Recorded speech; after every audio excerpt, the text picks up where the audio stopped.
Hello. Welcome, welcome, welcome.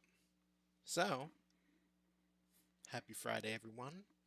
Um, as you can see, we have a playlist ready to go here. It's something we're fairly used to by this point. I hope. I hope y'all are ready for this sort of thing. I am going to dip into some of the playlists from the 26th of last year, December. And just to kind of get through some of the stuff that we are already uh is already passed and we probably we should have seen, but because of the holidays we didn't see. So, just get ready for a couple of those. As you know, I am dual streaming. I have my stream on Twitch and I have my stream on the YouTube website. So, yeah, we're gonna hopefully be able to get most of this done without too much trouble. Um, Only thing I'm having trouble with here is the size of the screen on the YouTube side. Because for some reason, not all of it is fitting on the screen. Okay, there we go. There we go. That's nice. That's nice. Yeah, yeah. Yeah, I like that. That's nice. All right. So,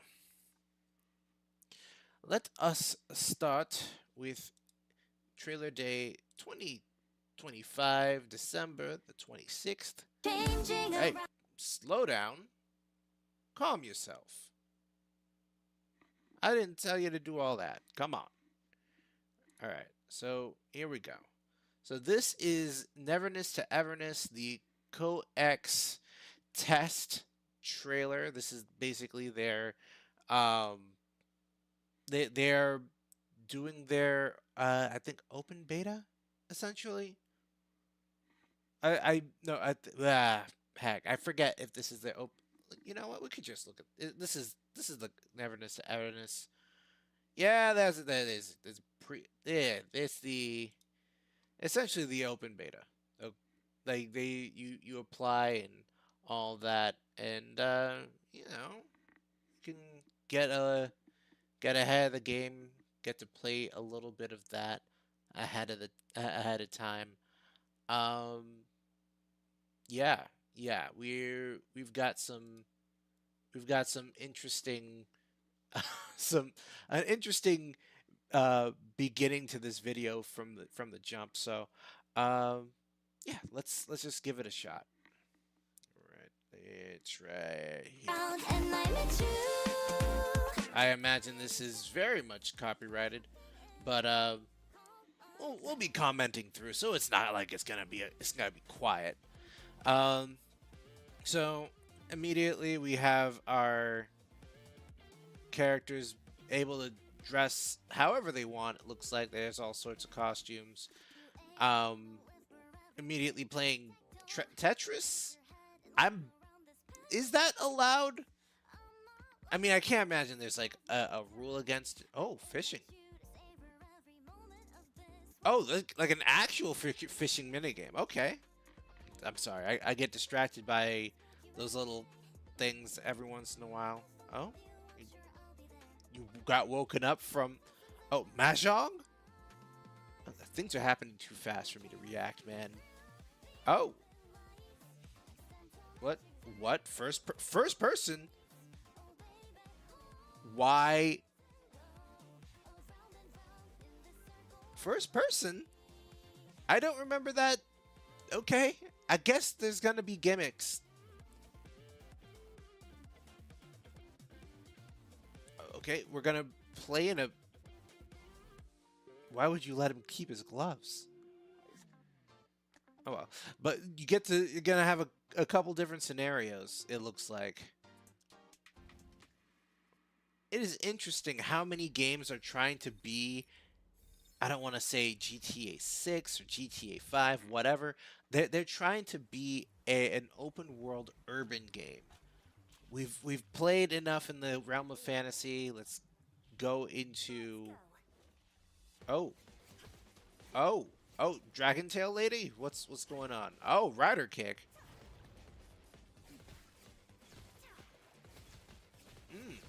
Okay. Unfortunately, none of this is showing me actual gameplay. This is... Oh, hello. Hi. No. Please stop.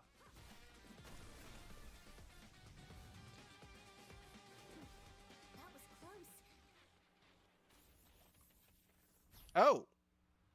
Oh, that was all a simulation. You just saw the work of an average day at CSU. Next, Okay. the contained anomaly will be sent to the Soleno compound. That's- Everything's done according to safety protocol. Senpai's at ETD, so feel free to leave containment cleanups to us. Oh, oh no, oh no. Oh! Is containment breach your signature phrase now? Knock it off. Oh, okay, we're getting too meta. We pulled out twice already. What Once. do you think of ETD?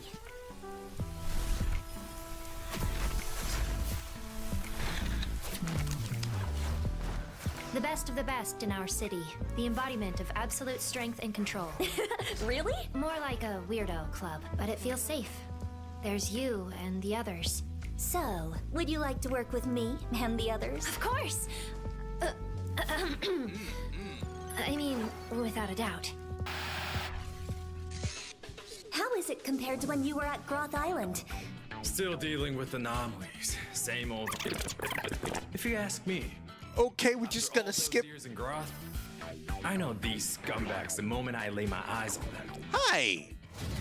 But the Bureau, they don't trust me enough. They Oh. want me to follow Oh procedures no. and get That's authorized another furry. If we I- have to follow every little step, criminals would all have great-grandchildren before justice is served. Hey, let me finish. Justice delayed is justice denied. The Bureau should be more efficient when it comes to prosecution. Okay, bro. Okay. In the Bureau, we have reliable espers on our side. And we also have... So, Sadako? You have Sadako?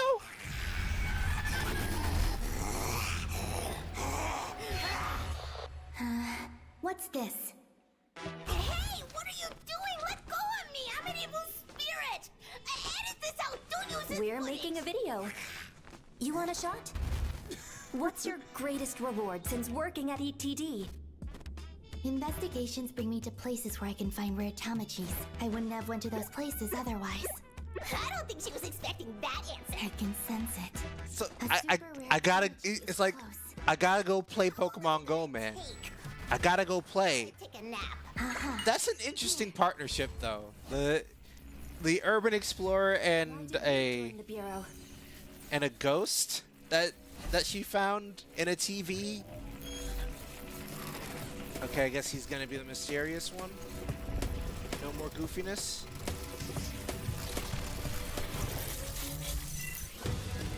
Oh.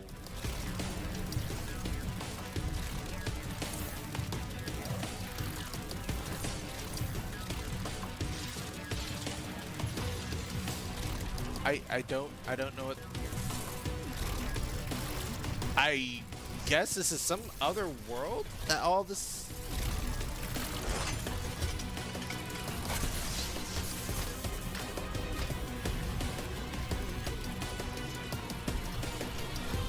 It's meaningful. To bring the Esper criminal who killed your friend to justice? Something meaningful like that? Ah, Okay. Okay, I'll back off. Just want to know. It's important to know why you're I doing got this what backed you're up. doing. Thanks for watching. If you're interested in working with us, then tune in for next time. All right.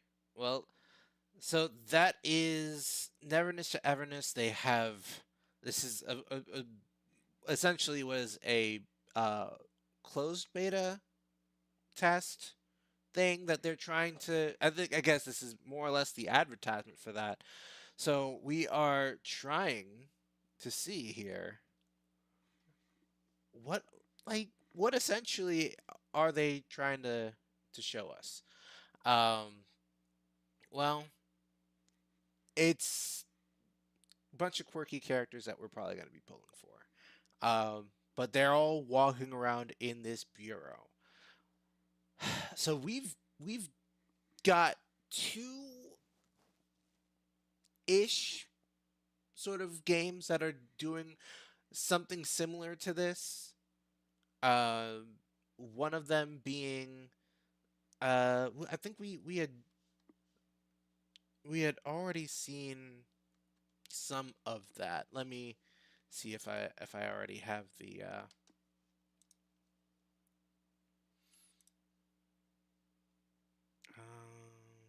let's see. What was the name of it? So there were a couple of games that do something similar. One of them being the open world. More it was more along the lines of Spider-Man, the Insomniac Spider-Man game that came out a couple years ago. Definitely looking more along the lines of a it seemed more like they were going more for a superhero angle or something along those lines. But it's that with a Saints Row or a GTA sort of feel to it. Um, I am struggling to remember the name of that game. I think I have it in. Maybe I can go back. I don't know. But essentially, we have that game as well as the Ananta. All right, so we just to give you a quick preview of what we've seen of things like this coming out. What's taking you so long? So we've got Ananta coming out. This was about a month ago. This trailer came out, and this is more so a trailer than the actual gameplay. This is that gameplay trailer we had there, and then we have a Varsapura, which this is actually or apparently this is MiHoYo a game. This we're talking like the Honkai Star Rail, Zenless Zone Zero, and Genshin Impact devs, or I guess we'd say publishers. I'm not entirely sure because I'm starting to wonder if this isn't being made by a different group of devs, and that group of devs is making this in a way that group of devs is being published by MiHoYo at this point. I'd love to know. I'd love to know what the situation with that is. But we have Varsapura. Kind of give you a general idea of what that game was like. We had driving sections. We had combat over here. We should be more effective against the jellies. Leave the suits to me. We'll need to fight till Simmons opens the exit. So we had stuff. We had stuff that we were looking at, and I think the distinct sort of not quite anime but not quite realistic style to it was I think that really put We make a good a very Area secured. different Looks like the energy. test was wrong about you. It was a very different energy to what we were expecting, at least as far as the name was going. Again, we're looking for more stuff to come out of this. I'm sure this was a month ago that this came out, so I imagine we're going to see a little bit more as 2026 rolls on and we see other games come out. We have a bunch of games coming out this month. Um, and like I said, Ananta, Wait. another game that has a lot of open world to it, but urban or open world. So this 3 games like that potentially competing in the next few months, next few years. Um, Ananta seems to be more so this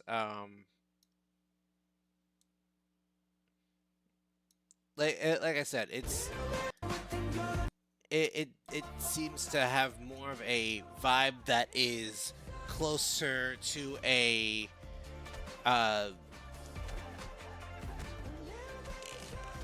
I'd say, like I said, Spider-Man meets it's Spider-Man meets the Saints Row, at least from like Saints Row 3 going onward. And yeah, that's an interesting vibe to go with. I don't think anybody else has really gone in that direction. And uh it's well executed from the looks of it. Or at least from the trailers that we're seeing here. We have a general idea that this is going to be a like they're actually fairly serious about it. And this is kind of the general gameplay trailer. We got the Ananta like this kind of combat focused or combat heavy trailer where I'm not entirely sure. I don't think we ever got the main character's name. Shin Shu. Okay, I think I completely missed it that first time. You guys have anything better to do? And yeah, this environmental sort of stuff, takedowns, counters, you know, just I'll pound you into the pavement. Could you guys at least try not to come off so desperate? What do you guys really want? Our boss wants to hold a concert in Old City. There a problem with that? Can't you just Yeah. book a stadium like everyone else?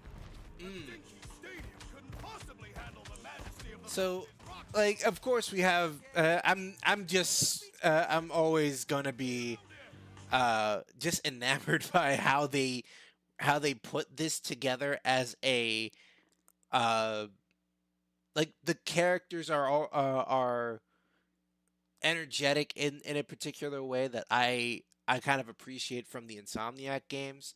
Chen Shu being our main character definitely comes off as a Peter Parker type. So yeah, looking forward to all 3 of these games. All 3 of them are giving me a lot to look forward to. They're all free to play. I am wondering because as far as I understand it, this game is going to be free to play in a way that is not necessarily gotcha focus as much as it's a particular kind of what's the word? It sounds like they're gonna be doing something more along the lines of a I don't know if that's exactly the right comparison though. Yeah, nah. I'll find a better comparison.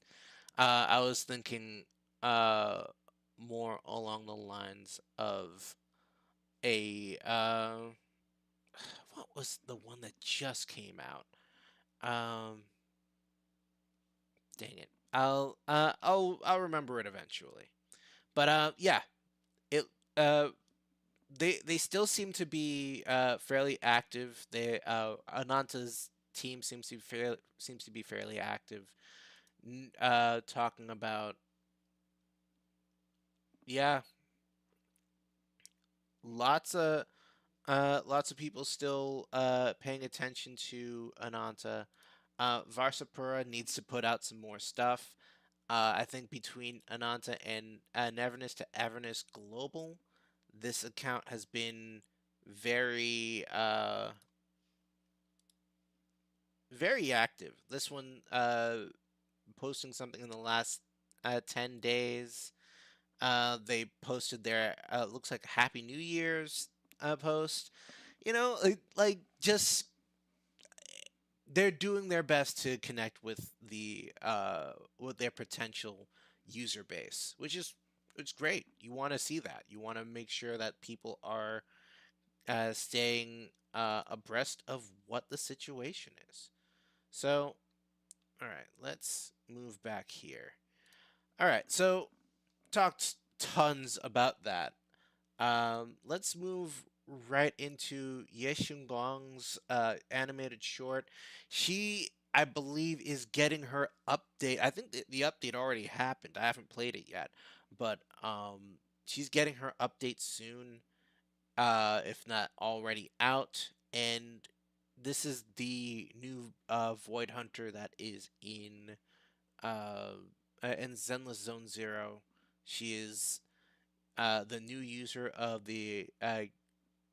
that sword that the Yunque Summit kind of just they want to keep that sealed away unless it's absolutely necessary. But we have a user for it, and we know what the consequences of using that weapon could be. It's not good, especially in a situation where we see a kind of parallel between Yixuan and her sister and Ye Xinguang and her brother. Yeah, there's gonna be stuff. There's gonna be stuff here. So let's take a peek at Ye Xinguang's animated short. Senior Fufu, Senior Inhu, brother.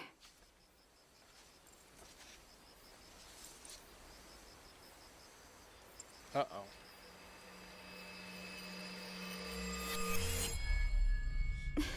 Uh-oh.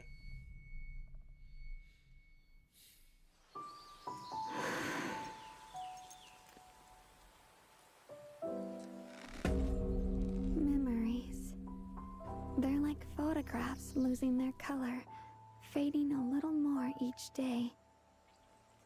I can't I can see remember what that. I just said. Or the way home. Sometimes, I even forget my own name.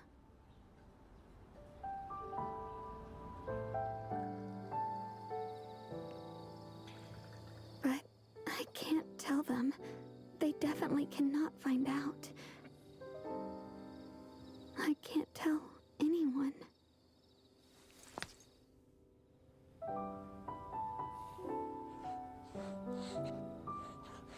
I write down everything that happens every day, just like before. The early morning trainings, foraging, enjoying hot springs, picnicking. All the moments I spent with everyone. They're so precious to me. But I know they'll never come again.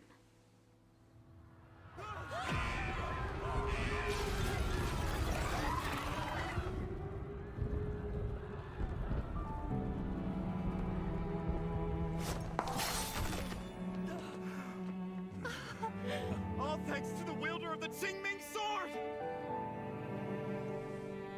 I've been protected my whole life. And now, I can finally protect everyone too.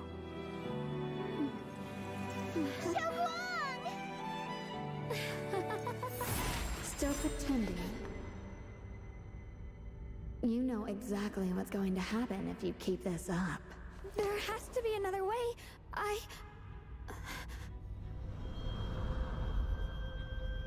You really haven't noticed. It's not just your memory. Your vision, hearing, sense of smell, taste, touch. Every one of your senses is slowly fading away. All for this needless sense of duty. Is it really worth it?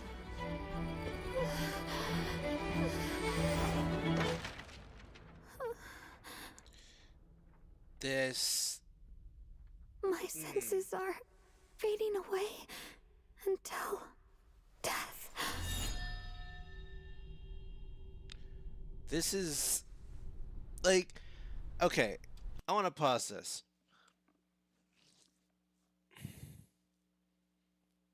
The ways in which people feel that kind of weight on them because of some kind of duty they've not necessarily something that they were charged with, something they have to do because somebody is asking them to do, but something that they've taken up.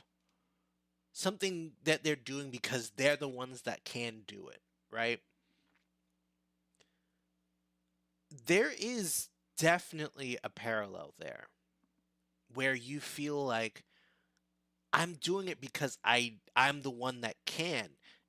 Like whether or not I should be doing it, whether or not it's harmful to me, whether or not I should leave it to somebody else to try and do, that is not the concern. The concern is I need to be doing this because if I don't, who will? And you're not asking for somebody else to do it when you ask who will. You're asking what the consequences are for what happens if you don't do these things. Now, not all of us are going out there to slay some kind of beast, slay some kind of monster or anything. We're just living our daily lives, but there is definitely a pressure that people put on themselves, especially when they have so many loved ones, so many people that are looking up to them, depending on them, trying to make it so that they are more, they can make others feel more safe. I think that in particular, that particular kind of pressure is there's a certain kind of pressure, some kind of that kind of pain that you're trying to endure for the sake of other people. I think that in particular has its there's definitely something to that. There's something to it. But yeah, let's get into the rest of this here.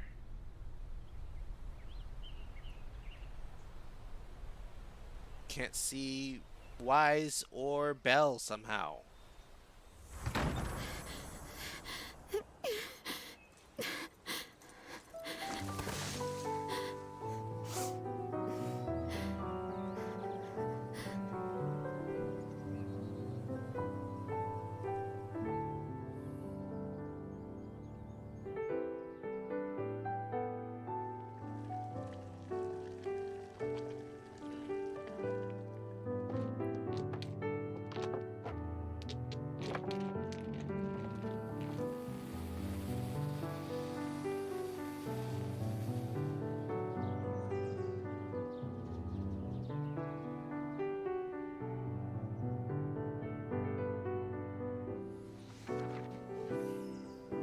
See, I've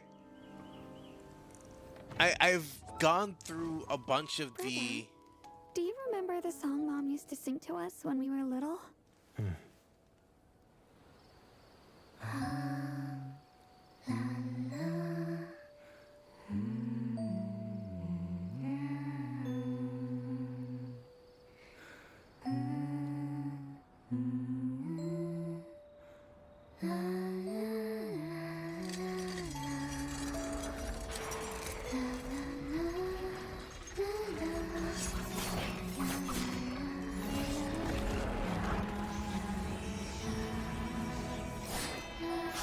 I have to protect everyone! But who exactly is everyone?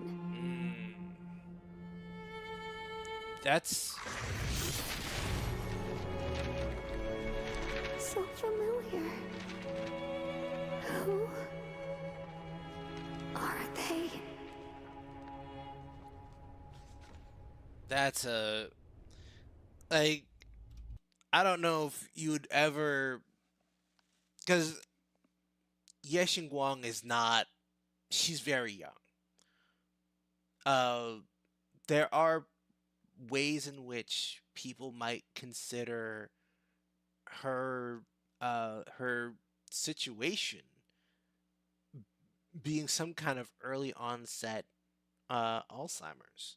Legitimately, every sense that she has is dulling. Now, how that ends up happening, I don't know.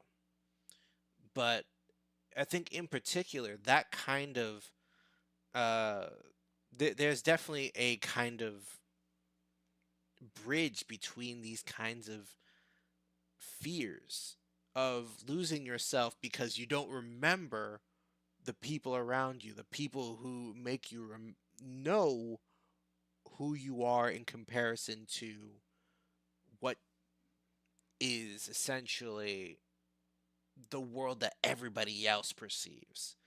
Who are you to this person? Who are you to this person? And they're people you're seeing in your daily life, and then, like we were talking about before, there is this idea that in a situation like this, you're putting your body on the line in one way or another. You're working extra hours, you're working a job you hate, you're exhausted, your body is breaking down as a result of doing all of this work.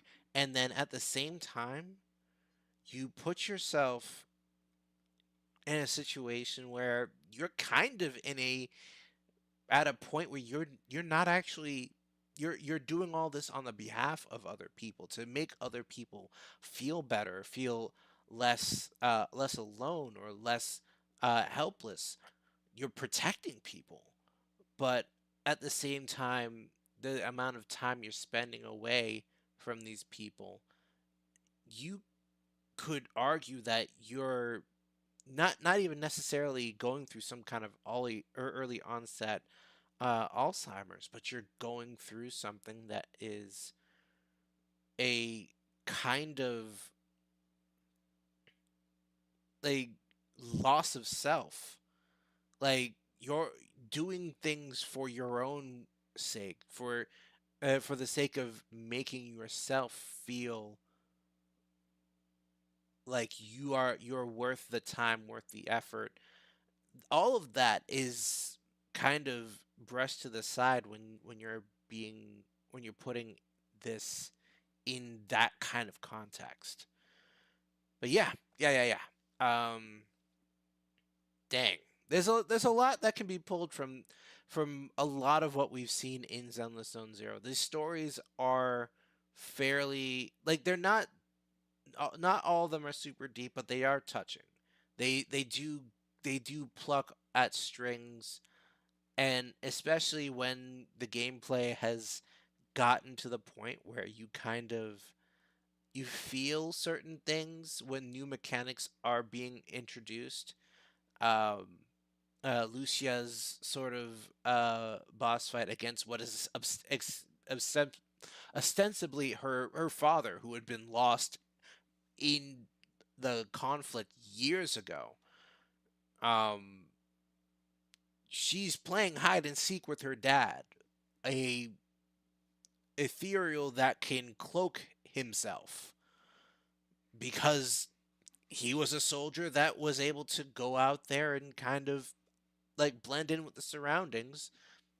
These things match up, and we have this story of loss and memory connection. What can be contained in those sorts of moments when you don't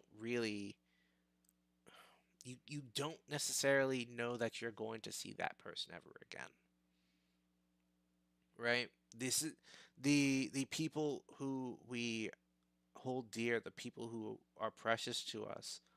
Um, there are so many different ways that we forget or take for granted or just like frankly just lose them, in not necessarily to them passing on, but like we lose them as somebody that we can connect with. But yeah, yeah. Continuing.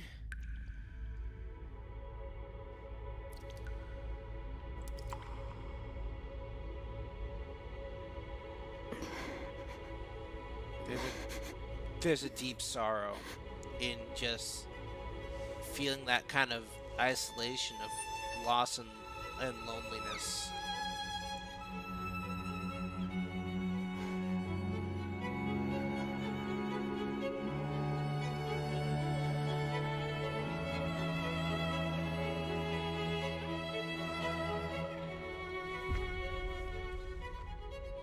Your mind is blank, and you remember nothing.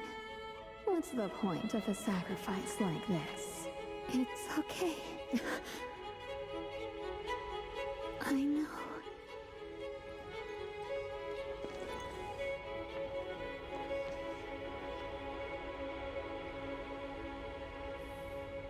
I've made it this far safe and sound, so there must be someone watching over me. Even if I can't remember who they were or what they did for me, I can still feel it in my heart, the happiness they left behind. You fool! You're just lying to yourself because you lack the courage to defy your own fate! No, that's not true. I know that one day I'll forget everything. I won't see, hear, smell, taste, or even feel anymore. But I also know there are people I love. And I'm being loved by them. They protected me. And now it's my turn to protect them. That's why I'm willing to become the wielder of the Qingming sword. Even if it costs me everything in the end. I don't mind. No one's going to remember you, let alone thank you! Perhaps. But it doesn't matter to me. I love them. That's all there is to it.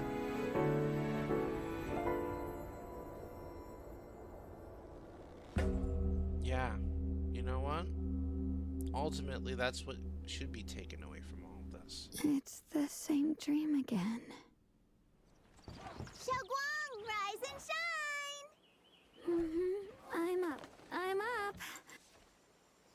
Yishuan Shifu, always correct with her divinations. Senior Fufu loves meat more than anything. Senior Inu cooks the best meals. And brother, always so gentle and kind. Yes.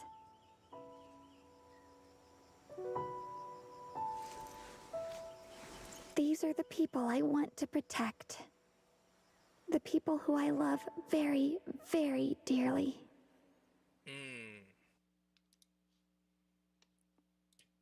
There is definitely something.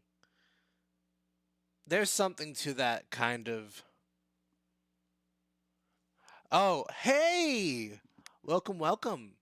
So I was looking at the short film for the character Zenless for Zenless Zone Zero, Ye Xingguang. That story was in a little bit of a that one pulled at the heartstrings a bit. That one was a little that was intense a little bit.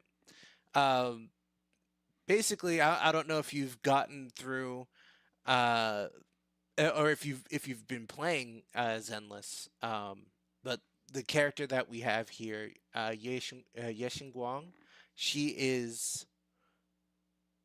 What's that? The new fairy. Oh, what? Wait, what is this? Fairy. Sword 4. What? What are we looking at?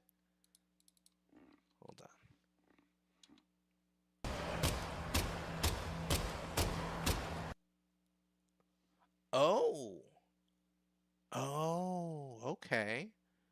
Oh wait, I think. Oh, hold on. That was actually in my other trailer playlist. So I guess I could just jump into that.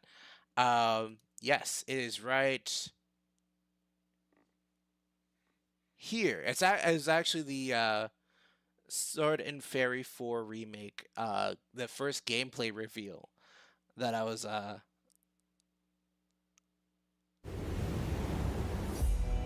So, Enfant Terrible, they grabbed this trailer for us. 天玄星河，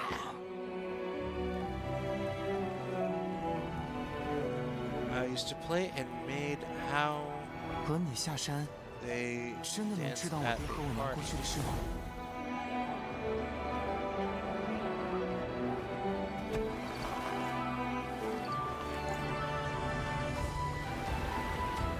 太好了，我就知道剑仙的传说果然是真的。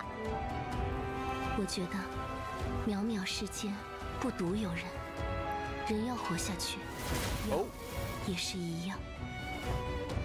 妖本身即是恶，难道还会存有善念？ Okay, is this a would this be more turn-based or of a action RPG sort of deal? Let's see. 灵光早遇，想不到我有生之年还能再见。 Oh, okay. I see what you're saying.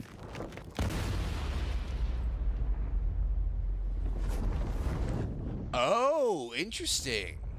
Expedition 33. Sort of Claire Obscure inspired gameplay.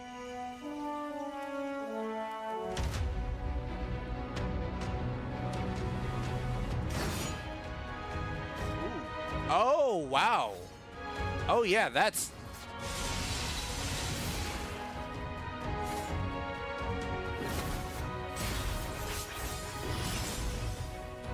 interesting.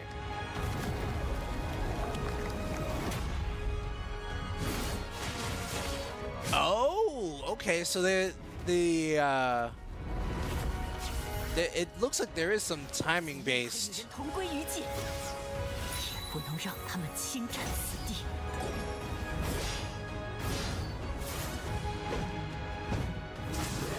琼华多年夙愿传于我手，岂能轻言放弃？ Yeah, I like this. I like this. 天道不过是神界的一面之词，为何人 Oh, oh, 你们来定？ oh. Okay. Yeah. Yep.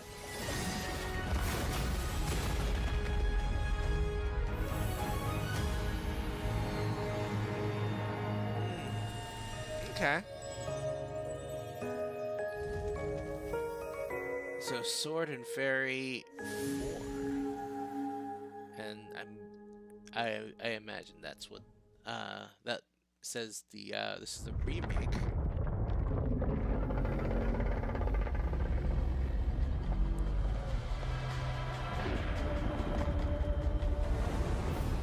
Yeah, I'd be curious how this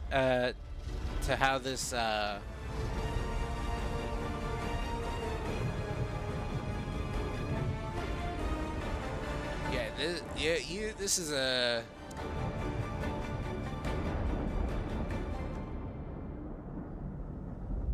天河，你晚了22年。 Oh, you've played the second game. Yeah, this is brand new to me. So I had seen this on the list of trailers that I had meant to check out, but I hadn't seen.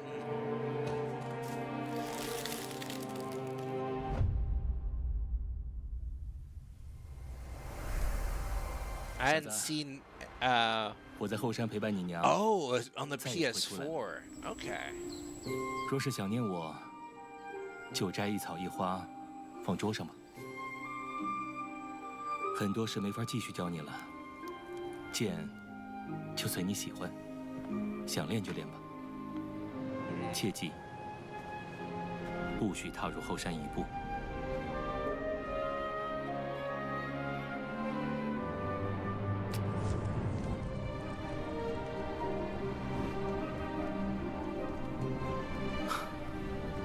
但想必你也不会听我的话吧？这青鸾峰 Oh, so this is the first time they've kind of gone in that sort of turn-based direction. 前往更广阔的天地。 And honestly, I think this is more or less the first, like, purely Chinese-themed RPG I've ever really seen in this kind of 你 way. 不需好奇， There are plenty of games that have a sort of 都已经不再重要。 region or some island that is very Chinese mythology or Chinese culture inspired, but I don't think I've ever really seen something that has said, I'm distinctly going to be making this game, particularly a turn-based game, in this style.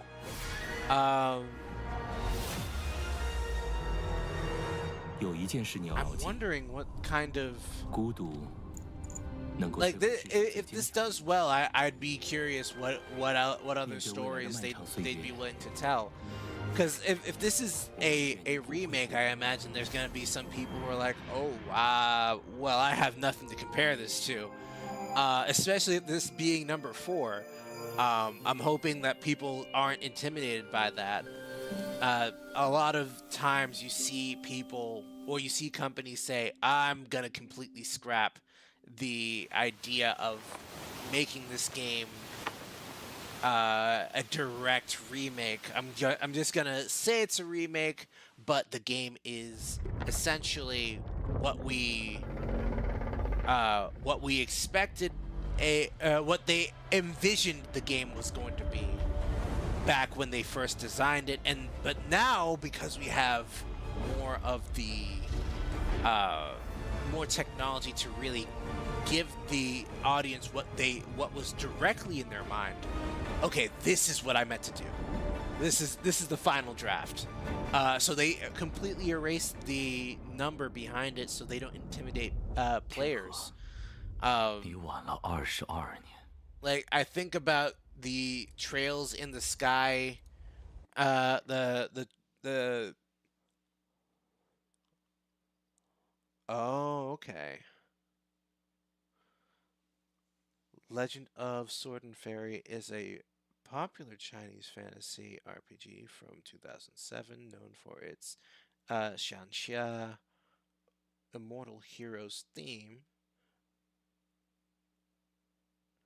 And it's getting a remake on Unreal Engine. Oh, okay.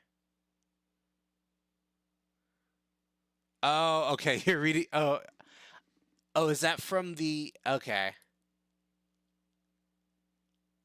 Ah, okay. I see what's going on. So yeah, this is definitely going to be. Like, I'd like to see, let me see what the first sort of game looked like, if at all possible. I'm seeing a lot of... what is this? Maybe we're seeing something here.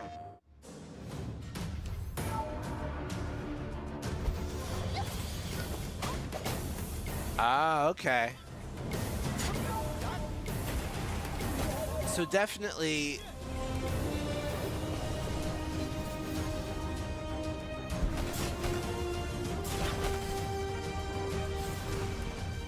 this definitely feels like it leans more towards a Phantasy Star kind of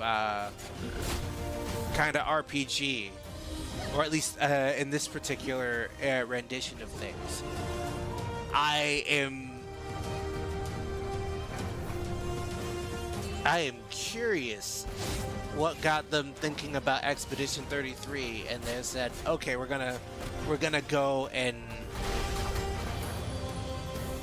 give this we're gonna give this a brand new coat of paint. Unreal Engine 5 is a good way to do that for, I think, just about anything.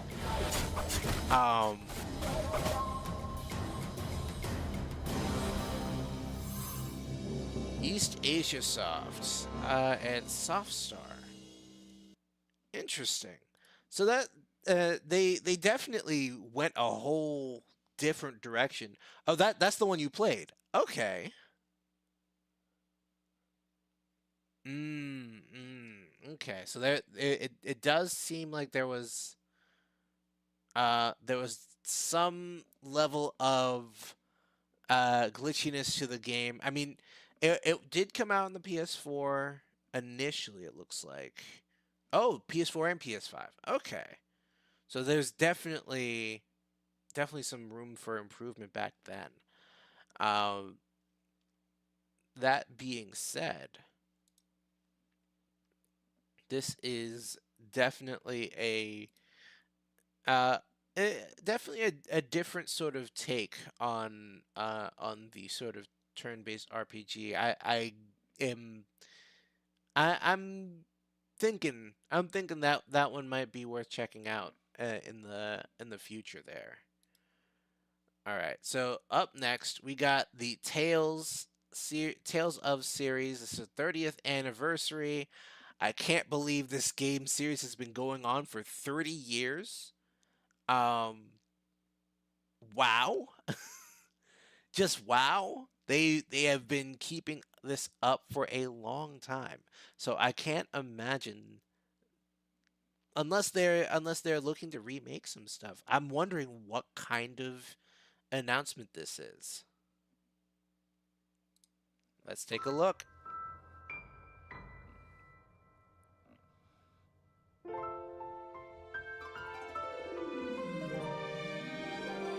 Ah, okay. So, oh, okay. That's what you meant.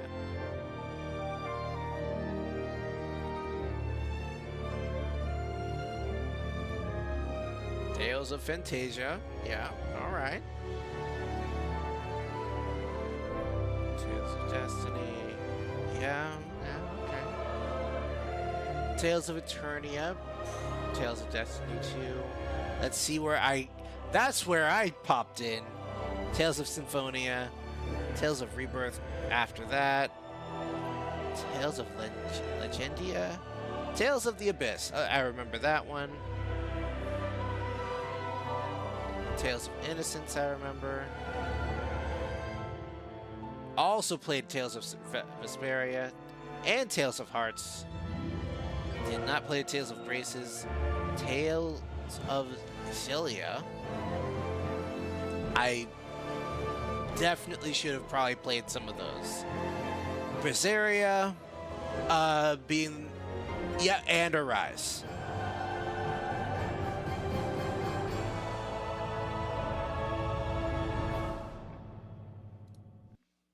I want my wrestler and cook team up? Wait, what?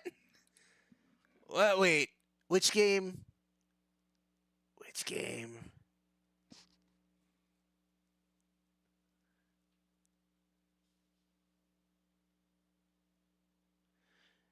Yeah, I played Tales of... Oh, Tales of Destiny. Okay. Yeah.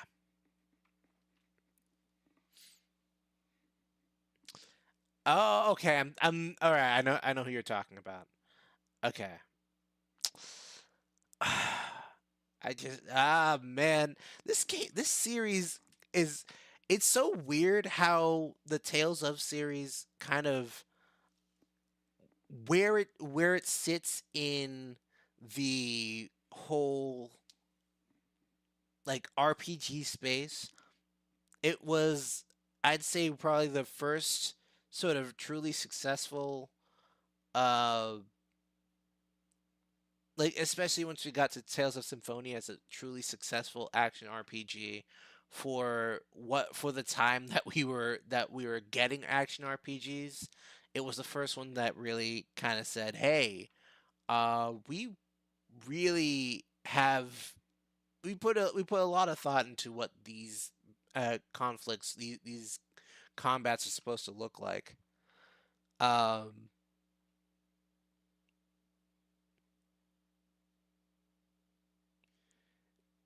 yeah, Arise was definitely I still I think I definitely vibe with it a little more than most people just because of the uh, I think particularly the battle system was fun. Um, I don't know that the characters really pushed me away as much, but I can see what they were trying to do. They said they were trying to be a little more serious, I guess. um, yeah, it's they did what they could.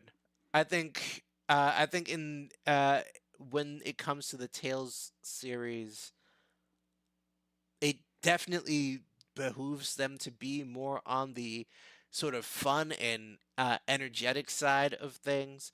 I think Berseria was definitely the first sign that they wanted to be a little more serious.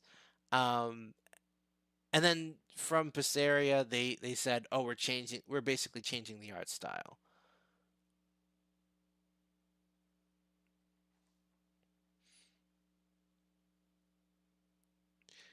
I mean, yeah, yeah. I mean, I think the ways in which they kind of became less creative with how characters can fight in the games is a letdown. Um, I'm like what there's a there's one character. I mean, yeah. I think they wanted to the I think the visual representation of how serious the game wanted to be versus what it looked like was more along the lines of where I was kind of going with that. They they definitely wanted to be more of a especially like I said, especially with Tales of Berseria, they wanted to be more of a uh they kind of leaned into more of an edgy sort of main character. Uh I don't know if and I'm trying to think of what the situation was cuz we got the I'm forgetting her name. I tend to forget the names of a lot of characters if I haven't played the game in a while. But our black-haired character with the demon arm, and then they they she had this very edgy sort of design to her, and then on top of that, you had this. It was mostly a tail. Velvet, yes, exactly. Velvet was on her quest for revenge more than anything, and I'm like, yes, that okay. Yeah, we've seen like we've had stories of revenge before. Um, I think her particular way of going of dressing and her or kind of the way that we end up seeing her presented in comparison to more or less the rest of the cast is like Edge Lord. Oh, hey, so it's a Tails cast. Look at them. Yes, no, she was. Yes, she was a Square Enix knockoff of Lightning, from Final Fantasy 13. Except we wanted to make her like dark haired and dark haired and brooding, and like for the most part we look at even Tales of Xillia, which kind of had a similar sort of art style to Tales of Arise. Oh, you're not talking about Lightning. You're not talking about that particular stoic female character from the 2010s? No? We Square Enix wouldn't have made more than one of those characters, right? There's no way. They they wouldn't have sunk tons of money into that.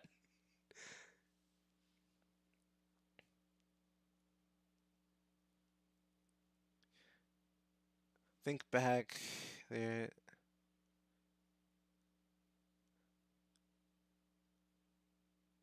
There was a Final Fantasy game coming.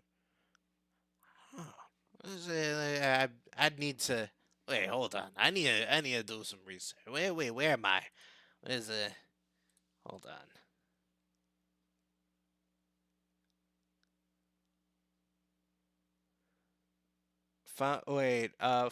Final Fantasy game from around.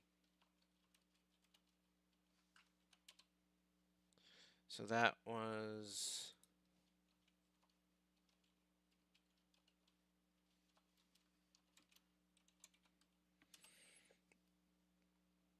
Final Fantasy 15 or 14?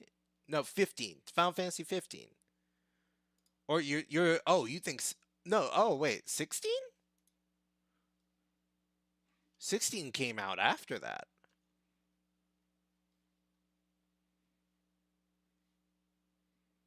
I think 16 came out after that. Yeah. 16 came out in 2023.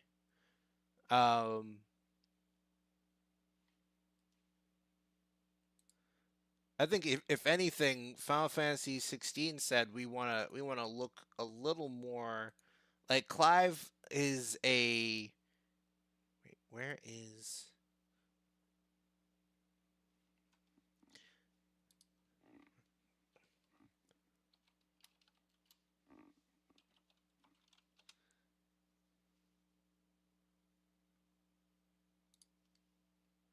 so yeah, we're talking about uh I assume we're talking about adult Clive here. His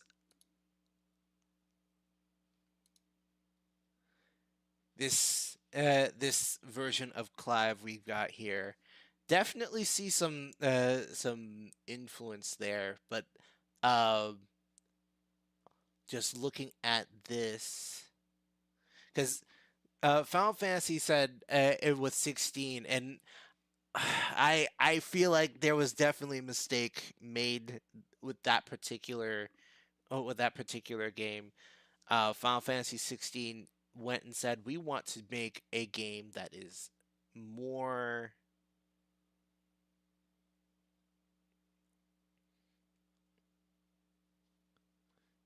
There was some talk. Oh.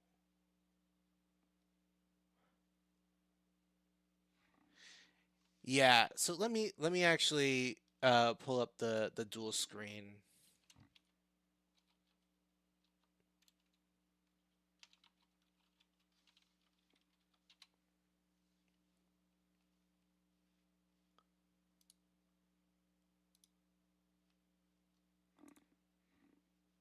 And we'll do that dual screen character comparison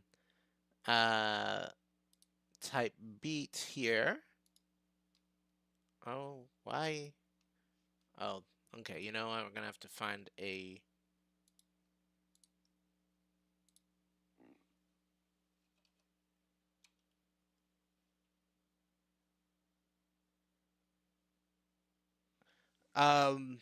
Well, I don't know, cause okay. So Tales of Berseria came out in 2017, and Final Fantasy 16 came out in 2023.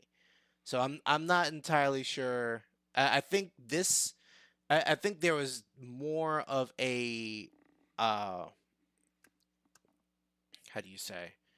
There was definitely more of a sort of edgy overlap thing they're doing with Final Fantasy 15 and their lead character that I absolutely forgot the name of, but it was heck.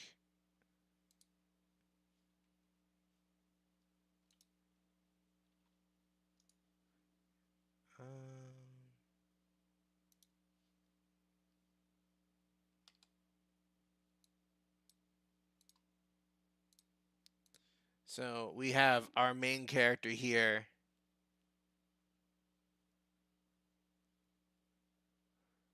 Oh, okay. No, that's all right. I was absolutely.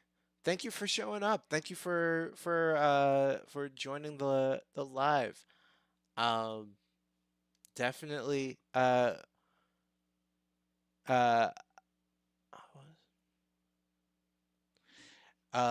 if you need to go get on stream, absolutely. Like you can put me on in the background. Let me see here. But yeah, Final Fantasy. Yeah, Final Fantasy 16. 15, I think, was coming out around the same time as Tales of Berseria. So definitely could see some overlap there. But yeah. The Tales of series has a huge lineup of different games that they have they've put out, and I'm guessing that they're gonna be putting out something in the next few years, next year or so. Oh, you're playing Marvel Rivals. Interesting. Um. Oh, today's the flippin' there's an update. There was an update for Marvel Rivals. Guys, there's an is the update in there? I think the update. Yeah, the update's in there. So, can we move this one? Can we move this one? No, we can't. Make way for the goddess of mischief. So, we have, okay, this is actually kind of huge. We have a character that is in the game already, but we have a different variant of them being added into the game as a skin. Hey, they knew what they were doing. They knew what they were doing. So Lady Loki is going to be on in the new update.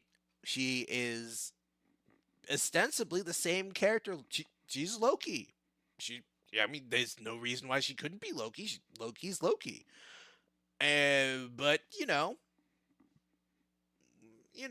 some distinct vocal differences. Make way for the goddess of mischief.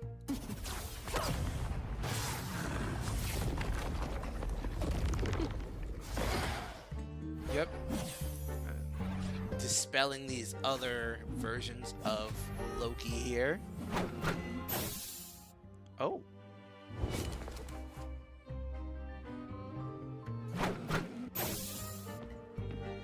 Brother.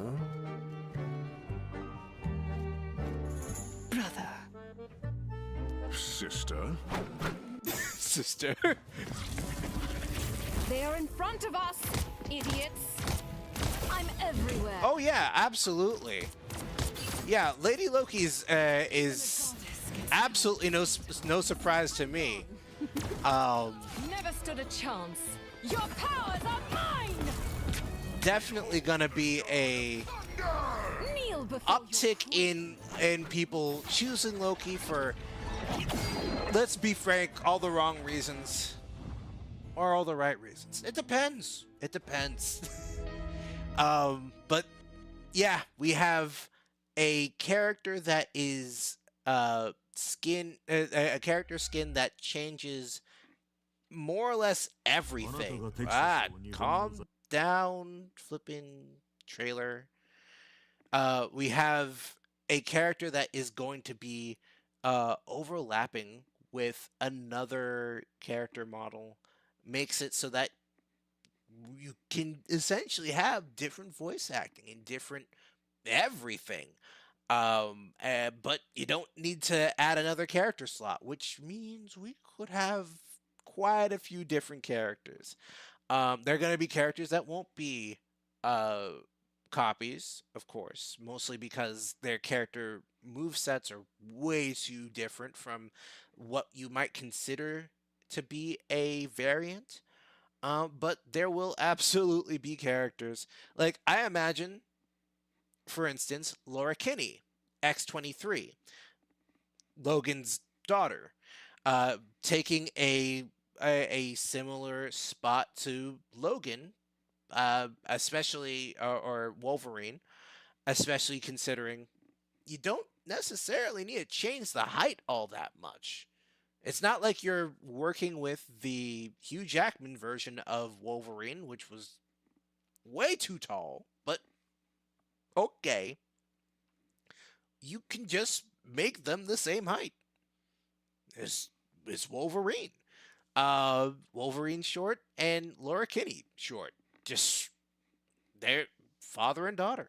So I can imagine that being a thing. I can imagine someone along the lines of Spider-Gwen being a thing. Can't imagine a reason why not.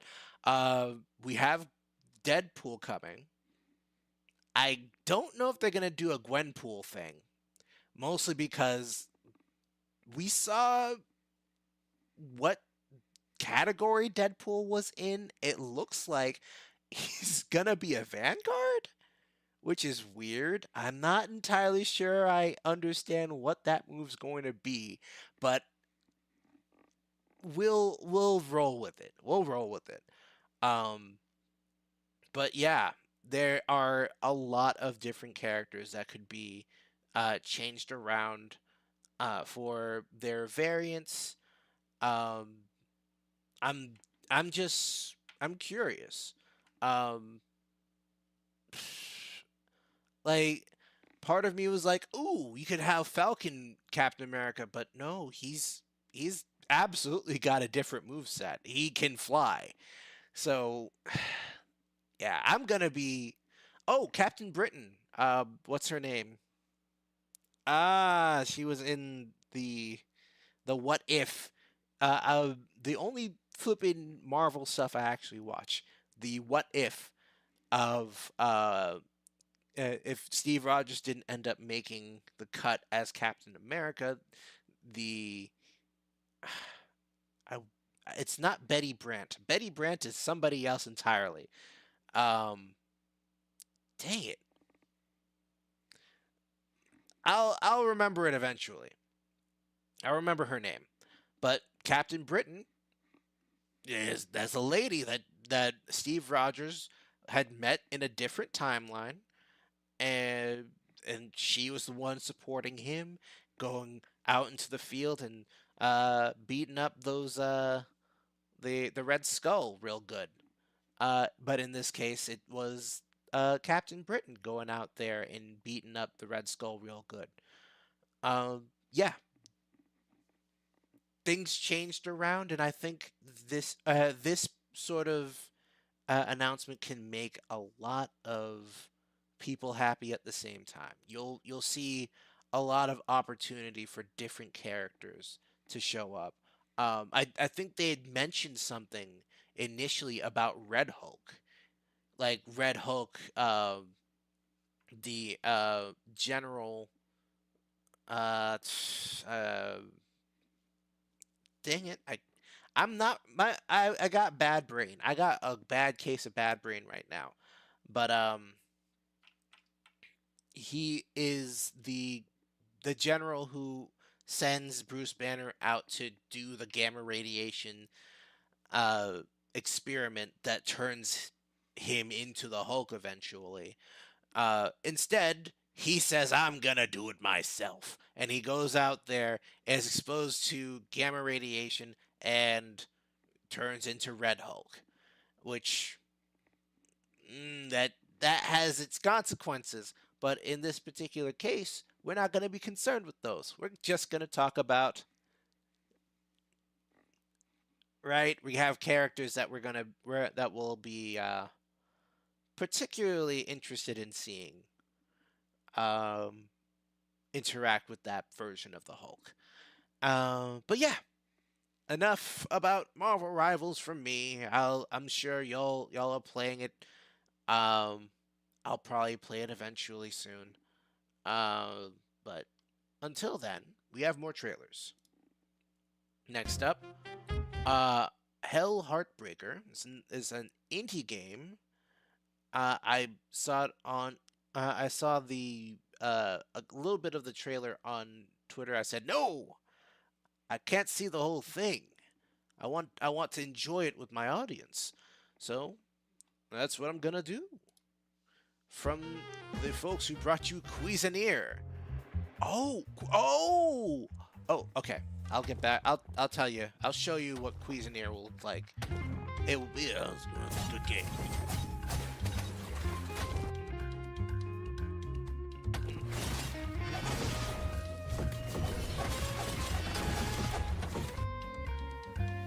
Interesting. Okay, so this is a roguelike dating sim. You know?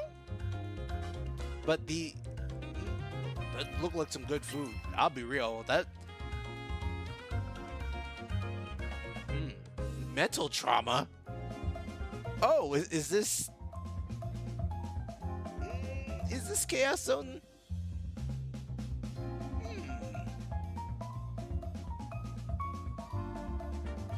Is this Chaos Zero Nightmare, the dating sim now?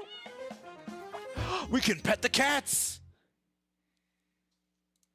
Okay, so before the next trailer starts, that looks very cute. Looks like a very cute game.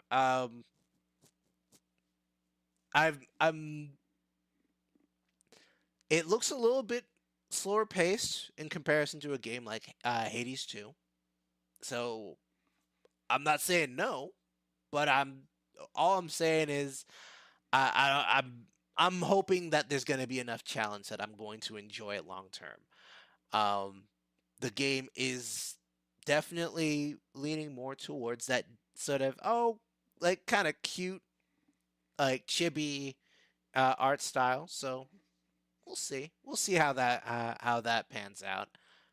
But you know, you got to have character personalities in there, and that's really what I'm most concerned about. Does the character personality really reach out and grab me?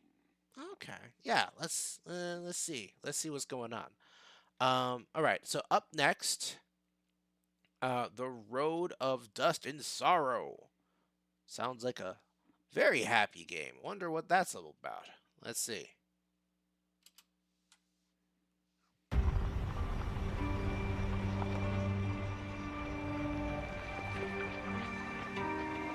Oh. Is this the place, you say? Oh, is this like a...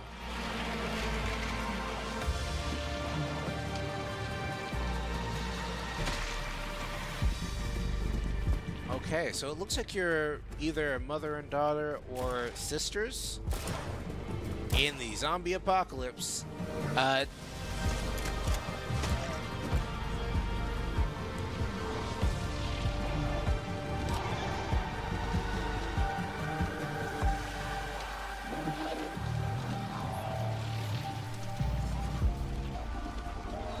Interesting. All right. So definitely more along the lines of a definitely more along the lines of something like The Last of Us a little bit. 2D sort of Last of Us experience. Um, yeah, yeah. Let's. I do wonder what this game's gonna be, particularly aimed at making like a big. How do you differentiate yourself from a game like The Last of Us? All right, so moving right along, we're gonna probably tear through a couple of these. Um, so Supreme Experiment. This is. I see some animatronics, robot stuff. Oh, oh, oh! One of these. Years ago, humans moved up into those huge, ugly towers and left the machines behind. Ah, okay. For them. Left alone for a century, the machines evolved in ways no one could predict.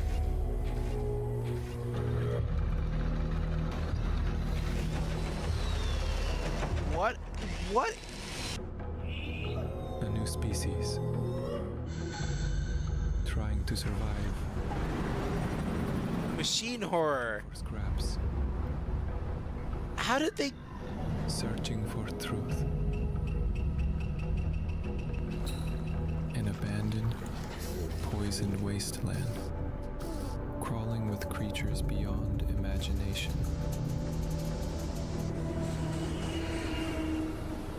Okay. Down here, humans don't belong. For those who left the city, it's a one-way ticket.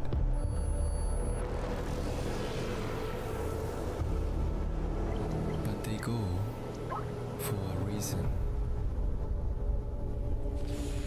This evolution of the machines was not random.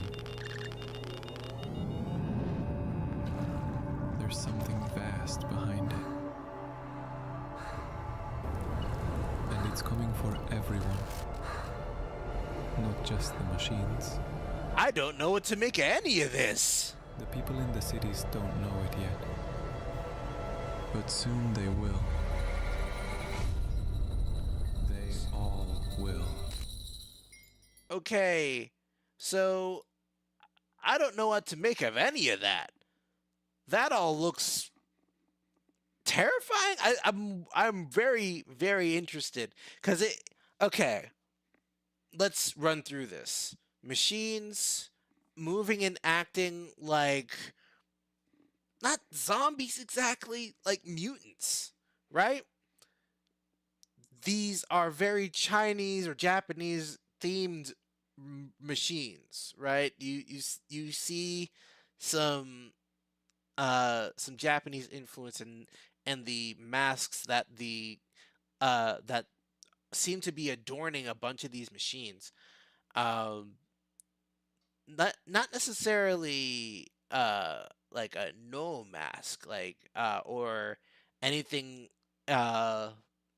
kabuki related, but like there's definitely some kind of Japanese artistry to what they're trying to mimic. I don't know why the machines are doing that. And then a lot of the environment that our guy in the hazmat suit is walking around in is Russian or Ukrainian potentially. The lettering on the top of the buildings that looks Russian. That does not look like Japanese lettering. So what happened? How did that end up happening? Where is any of this? And like it started out fairly straightforward. Machines have mutated somehow. They are a new species of being on this planet. But now we're starting to see, like you saw the hand. Let me show you. Let's go back. Let's review this a little bit. let's go back to the footage. Giant stuff everywhere. All right, so we can go without the audio this time, but we have okay. This little effect is pretty cool. The this little effect on that map is pretty cool. Having your hand kind of highlight wherever you're pointing to. Very interesting. Like that would imply that somehow, some way, somebody has already mapped parts of this out, because it's either that or this character himself is doing all the topography and labeling these things through whatever technology this is. But he seems to know exactly where he's supposed to go. All right, so we have some machines here that still kind of make sense as machines. Giant bird machine, okay, I'm willing to accept that. Some machine took the body of a crane, like not a bird crane, but a machine crane, and said, sounds good. I'm gonna go ahead and stick this on top of some mechanical body thing and call it a day. Meanwhile, our guy down here decided, I'm going to take a rocket launcher and see if I can take that thing out. I'm going to take a wild guess and say no. All right. And then you get the giant eye. More Russian lettering here. But you get the giant eye here. And I'm like, okay. I see a lot of wires connected to you, but you seem very organic at the same time. So I have my concerns. And then the eye glares at them, and like an EMP knocks out the little dog robot. You have this little guy is looking real cute. He's walking through the sewers, and then suddenly it said aug loading, which augmented reality, I imagine. So what is going on there? We have an augmented reality dimension, something. For some reason, he has to walk through these areas because these areas are surreal. Straight up Japanese temple looking area. And then you have another, like, these little Buddha sort of statues here. Got one with beads there. You got some of them laughing, just some of them simply just looking up. And then all that leading up to this thing, which is being puppeted by a giant hand. Now, that looked like a very organic hand. So my question is, if it's an organic hand, I can't imagine that it's gonna be machines that have kind of evolved on their own. Something influenced these machines to look and act a certain way, and now they're being let loose on the planet for some reason. Meanwhile, you have this guy being controlled by whatever this being is, but who knows? All very strange to me. Then you have probably, I love these. I don't know why, but you get a character or an entity. You know, I'm a big fan of the SCP sort of universe, so that will always, stuff like this will always kind of pique my interest. You have a deer with a flaming head and the antlers like shooting out. That's just objectively a cool looking image. Like, this image by itself would be a rad wallpaper. I don't know what is going on in this world though. You get a, oh, okay, I don't know why it did that. You get this augmentation module breach. It looks like, But we're in a subway with grass floors, a bunch of people who have been 404'd, like they are no longer available to the internet for some reason.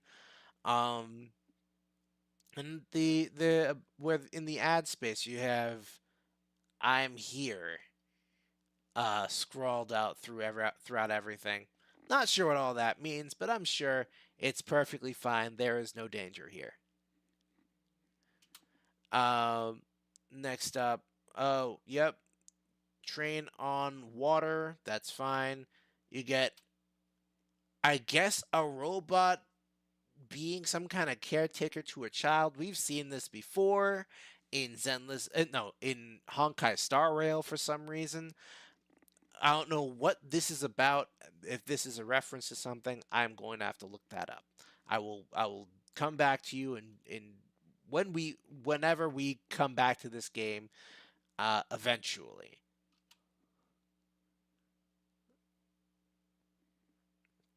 But yeah, that is Supreme Experiment. I don't know what kind of experiment they're talking about, but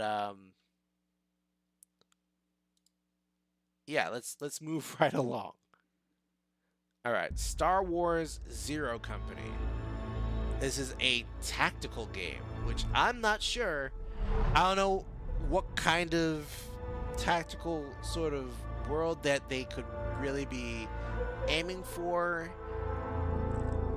I imagine we're probably going to play as Stormtroopers. People talk about the Clone Wars. Oh, Clone They talk about the big moments, the crisis points, planetary invasions, all-out assaults, cities bombed to rubble. Truth is, there's a war you don't see.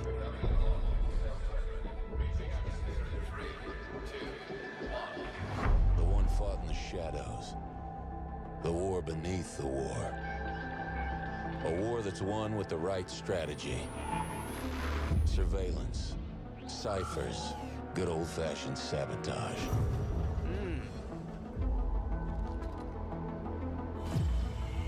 These aren't the heroes they tell stories about. They're professionals.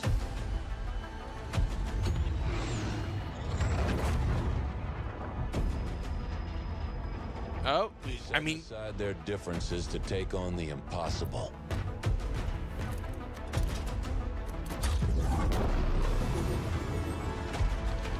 you've got a Mandalorian, you've got a Jedi, you've got what looks like a smuggler alien guy, and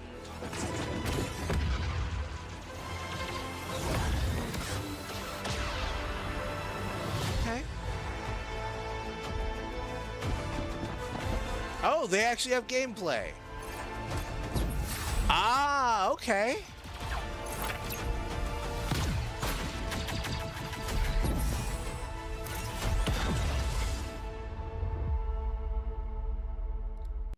Hey, it looks like, oh, Respawn. Hey, Respawn. What are you doing?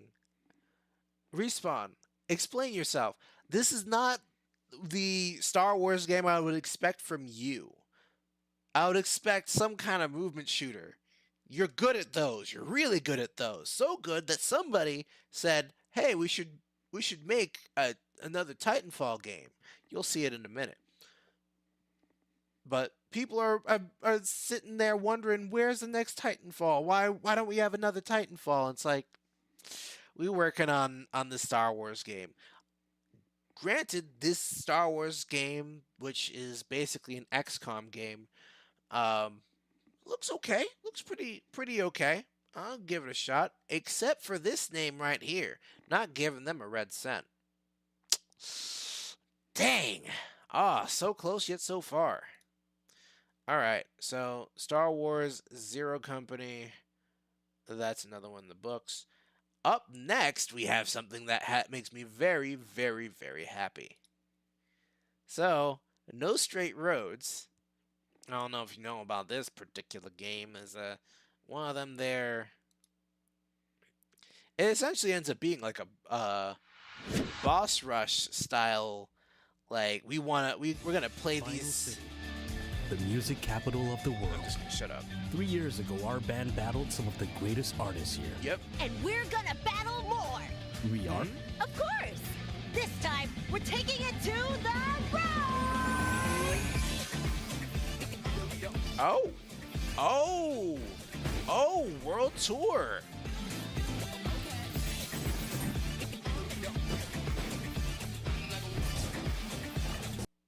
Uh-oh. Hey, what?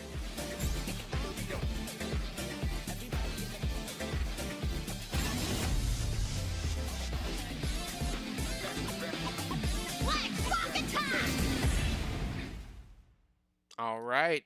That you don't really need to sell me on this one, bud. You don't need to sell me on this one.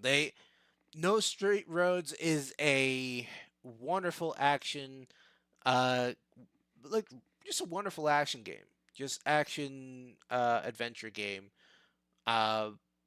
Basically, music is the key to everything, right? You need music in your life. Yeah, Mayday, Zook they have a particular band, Bunk Bed Junction. They said, "Hey, we're gonna take on the entirety of Final City. We're not gonna let these particular, let's call them bigwigs. I want to be nice. We'll call them bigwigs. We're not gonna let them push us around anymore. The people, they deserve more. They deserve better, and we're gonna give it to them." Yeah. And then they kind of did. That's the game. Yeah, they if you haven't played the whole game, they go up against some pretty serious customers, and eventually they're successful. I'm not gonna tell you exactly how. Game is fairly easy to get. Go out and get No Straight Roads, the original, and come back. We can have a great conversation, especially about if you want to really get into it, dreams, ambitions, things that you said I could never. I don't have the talent. You know that you have that. You've had that conversation every once in a while. You see somebody do something amazing, you're like, man, I wish, but I just couldn't. Shh. Swing the bat. Just swing the bat. All right? Just go for it. If you want, and if you want some of that swing the bat momentum, get that in there. Oh, that's we got another bot in the chat. Oh no.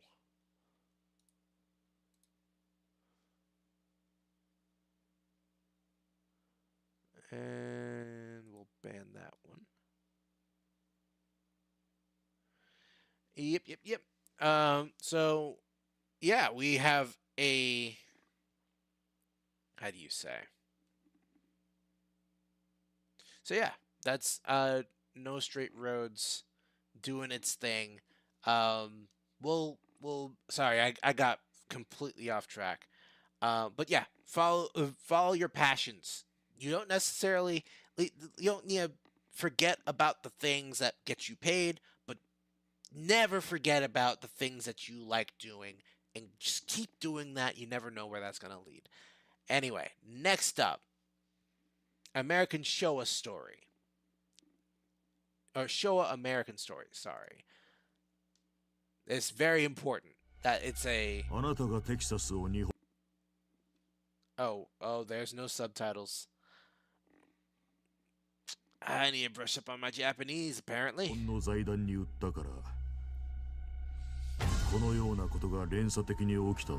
Yep, okay. So this is the second trailer for the Showa American Story.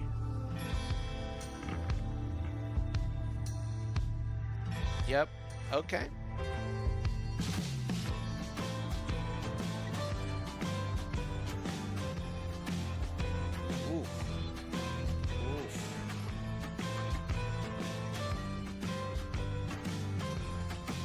Tokyo, Yokohama.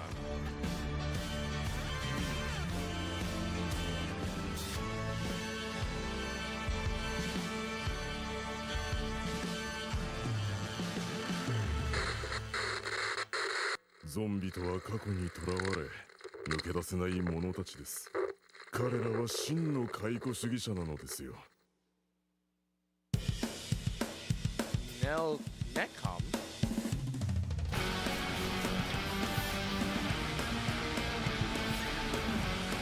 Yep, drill pierce the heavens. We got it, we got it. It's...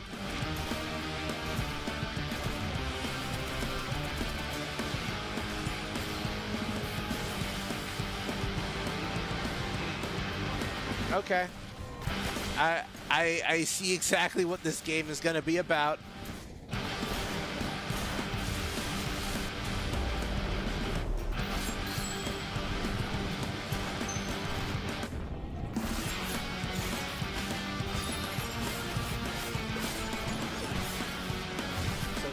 Definitely gonna be a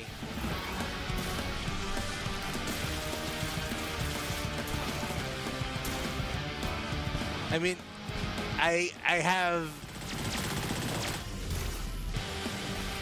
okay, so I'm guessing some of these bosses are gonna be a little more interesting. Who is you? Ow!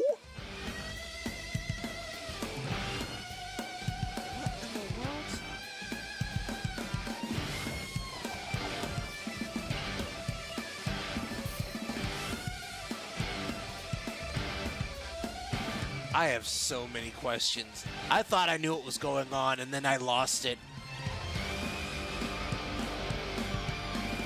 Okay. So yeah, Showa American Story. Yep, coming out 2026. Lovely. I am so confused.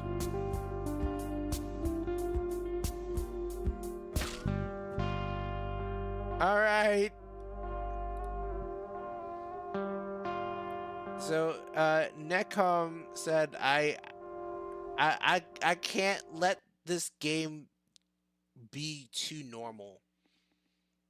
That would be a great disservice to the people who saw this trailer, initially the first trailer for Showa American Story, and said, I don't know. That seems too vague. They said, oh, you didn't quite understand what we were trying to sell you. Let me show you. Come a little closer. Let me give you a sneak peek. And that's what they gave us. Oh man. Okay. So yeah, that is Showa American Story. The release window is 2026. We are in that year, so let's see what they're gonna be let's see what they're gonna give us. Okay, well, that looks interesting. We might put that in the next in there next time. So we have a couple of things we're gonna see before the end here. Because I'm already at 9:05. We only have about like 30 minutes, like 25 minutes left. So hopefully we can get through the rest of this. So Gachi Yakuta said, first season is done, but we should probably assume that music is licensed. But oh, I guess not. That seemed like fairly... okay, Trash Beast. So, Gachi Yakuta said, we just finished Season 1. But we can't just leave it at that. You're gonna have to play a game, too. And it's calm to us. So, I'm guessing it's a... one of them their mobile games? Or potentially a PC game.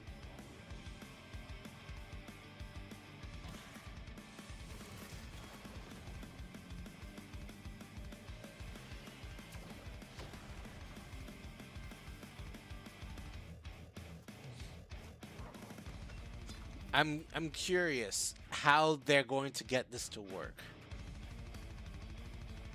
Especially with Ruto's particular set of skills.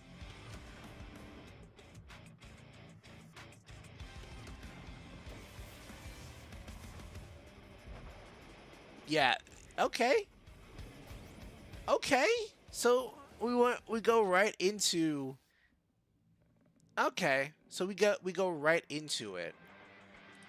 I don't know. Okay, so it's not a mobile game. It is going to be Xbox, PS5, and PC. Okay.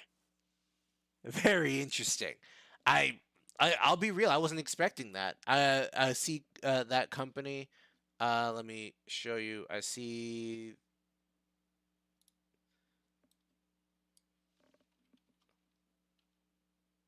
Let me see. There we go. I see this logo.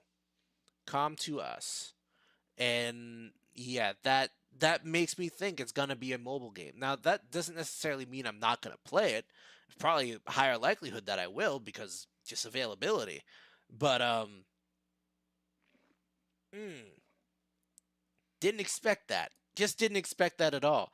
They're making a console game, a game that will be playable and likely you just buy it right to from a console, and or it could be one of those there free to play games that is only suitable it's only suitable for PC or consoles. We're not gonna be able to play it on our phones here, mostly because our phones might just crap out if we tried it. But who knows?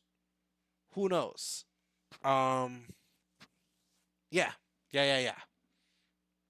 So that is Gachi Akuta, the game. They don't have another sort of subtitle for it. It's just the game. Oh, I'm sure a bunch of millennials just got very upset with me. Okay. Moving right along. This is Blades of Mirage. So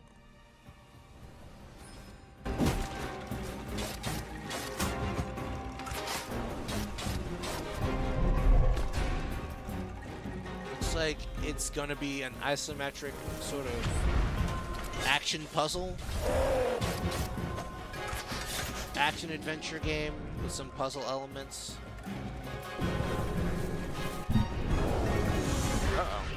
Uh-oh. It's, for some reason it decided, oh, Barong, what?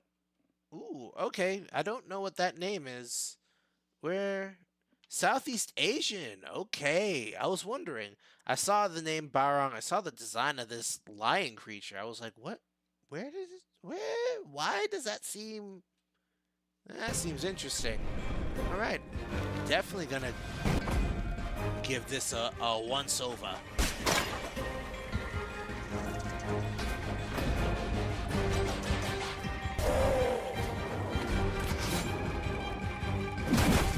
Oh, Mirage liberated.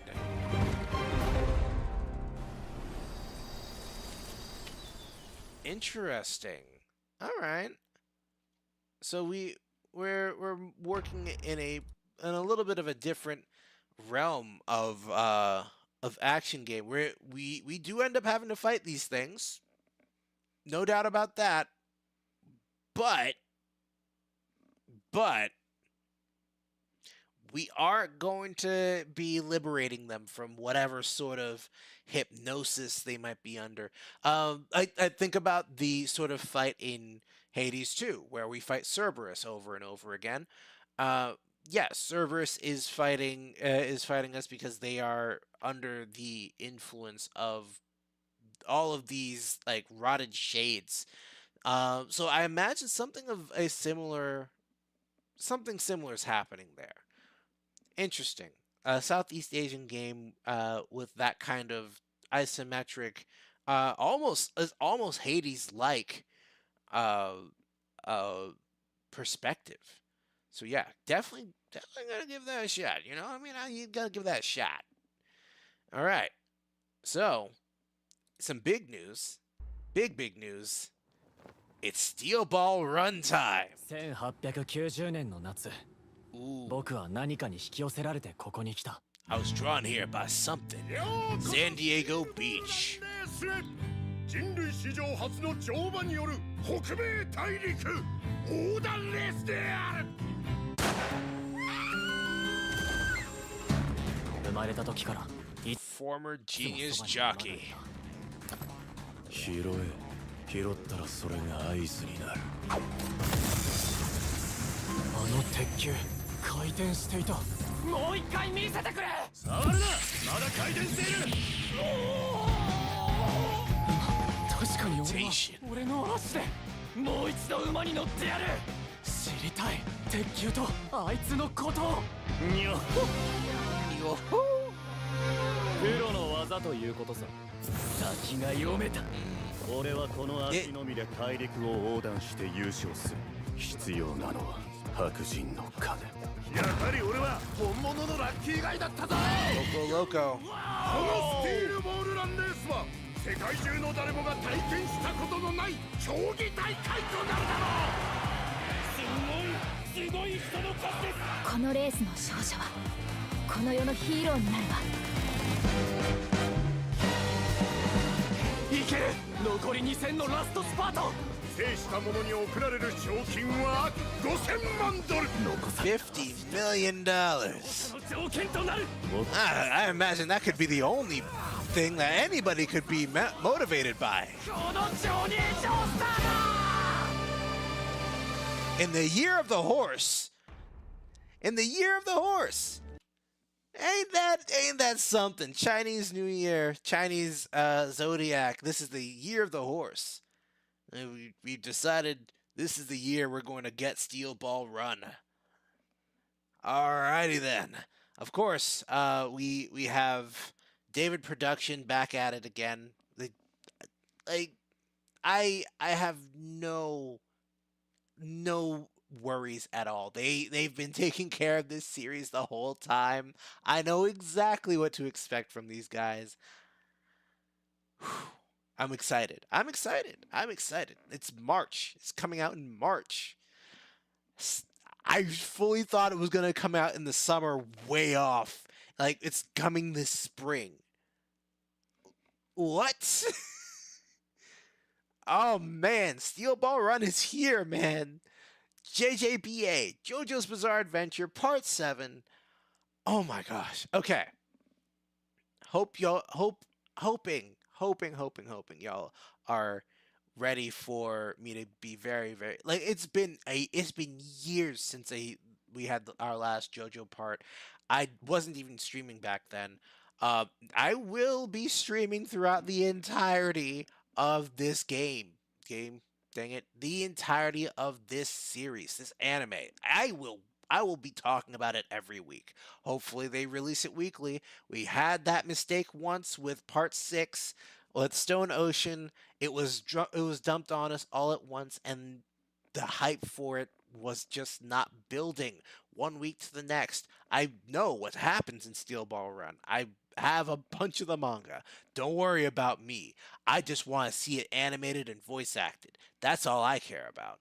I want other people to, that's not all I care about. I also want other people to really, really enjoy this, because it's arguably one of the best parts of JoJo's Bizarre Adventure.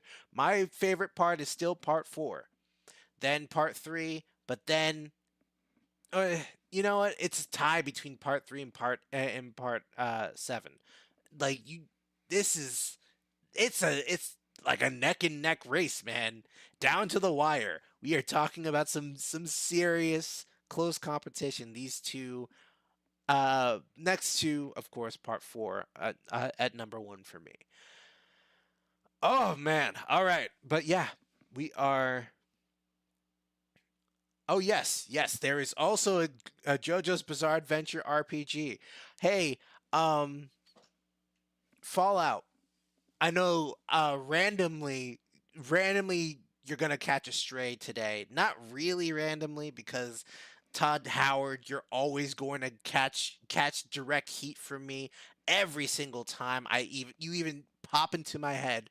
Y'all didn't have a game prepared for when the Fallout TV show came out both times. Both times we had we have the what's that? Fallout 76. No, we're not talking about Fallout 76, bro. You clearly aren't paying attention to that enough either, because I need to actively be reminded that that game exists.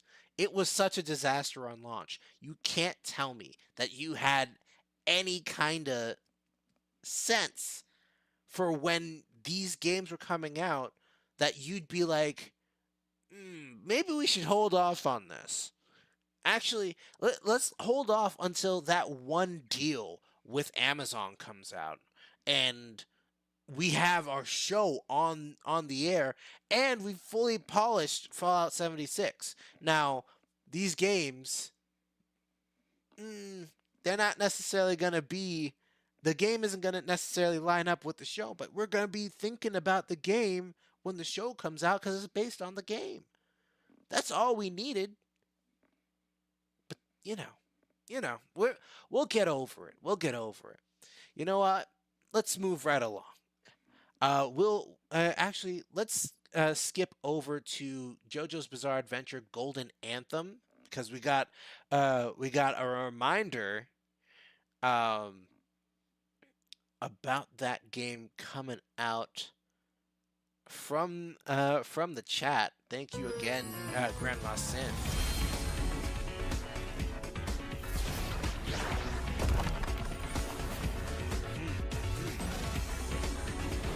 Stone of Asia, we got Jotaro, we've got my boy Josuke.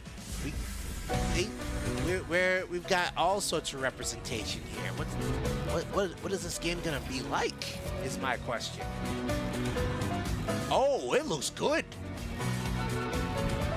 Oh, that looks beautiful. I like that.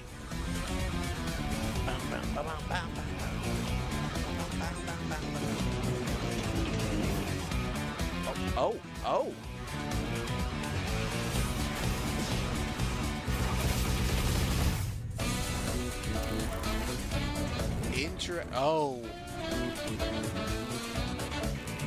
Oh, this is gonna be very interesting. How does? Okay, yeah.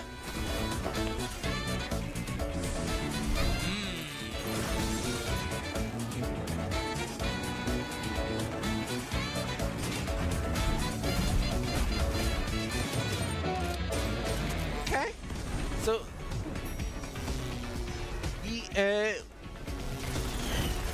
Aerosmith. Oh, yep.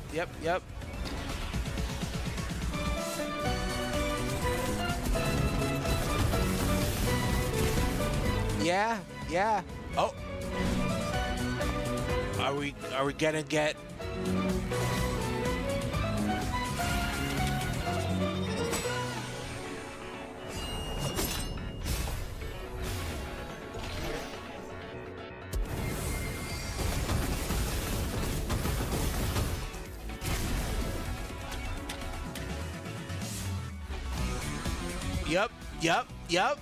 Yep.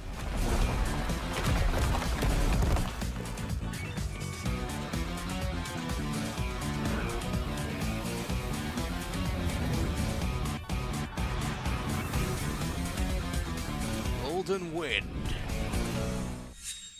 All right. So it just says coming soon. We don't have any other kind of bits or pieces about it. It looks like it's being developed by a Chinese mobile game company. So that tells us that we'll be able to take this on the road with us. No, we haven't. Now that I think about it, I don't think we've had a proper JoJo's Bizarre Adventure mobile game or anything of the sort. But if it is coming out this year, Yeah, that's interesting. That's interesting. So it is possible, Hey, no, come back here, Todd. Todd, it is possible to put a game at the same time another media property is happening. Like it's the same world. These two are the same world, same media property, and we were able to put them in at the same time. Ain't that something? Man. I don't know. I just wanna crack wise on Todd Howard at any time of the day. Just give me an opportunity. I'm gonna be like, ooh yeah, Starfield. That was a real good idea, wasn't it? Half-baked, half-baked games. Love that. Delicious. Anyway, that's not what we're here for. We're here for JoJo's Bizarre Adventure Golden Anthem. This appears to be the sort of it seems to be going along the same road as one of those games that decides, hey, we want to do a review of the series that is now, it's been a couple years now. It's easy for people to go back and watch it if they have just about any streaming service. They can go back and watch Oravento, and yeah, they'll be able to watch the series, but why not play the series? And why not get some gacha characters in there? And I can't imagine they would show off all of these JoJo characters. They would show Jonathan, Joseph, Jotaro, Yosuke, Giorno, and Jolene. You're not going to show these character models and not be like, hey, we're just gonna give you the Oravento characters, and we're not gonna go back to any of those other characters we showed you. We show you the Stone of Aja, the central piece of JoJo's Part 2. But no. Don't worry about it. It's not gonna show up in game. We're just gonna we modeled it, we sculpted that character for nothing. Just this trailer. Okay. Yeah, I believe you. No, I believe you. I hear you. I totally believe you. Right. But yeah, I'm excited. I want to see all these characters in action. I hope they are putting these characters into this into a unified sort of world, kind of stemming from the from Vento Oreo. But yeah.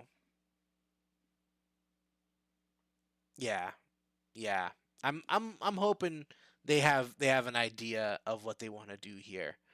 All right, so we are coming up on time very soon. Want to go over one last thing. This one I can't go without talking about because I made reference to it earlier, but it's also something that's available now via the pre-alpha, and yeah, let's look at Shatter Rush. Shatter Rush is people saying, we want Titanfall, gosh darn it. Why won't you give us Titanfall? And somebody said, okay, you know what? Dang it, I'm going to go do it myself.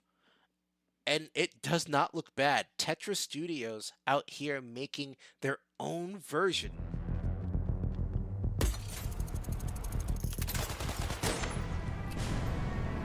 Wall running. You got destructible environments. You got Titans. Renegade, a rebel who's never afraid. Oh, that's a.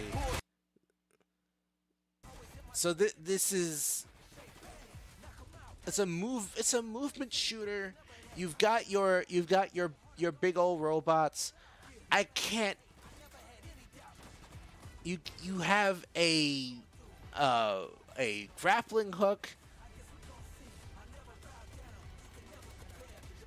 Like, this looks amazing.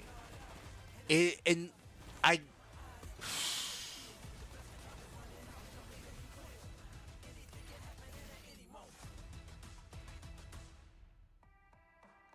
yeah, Shadow Rush looks awesome.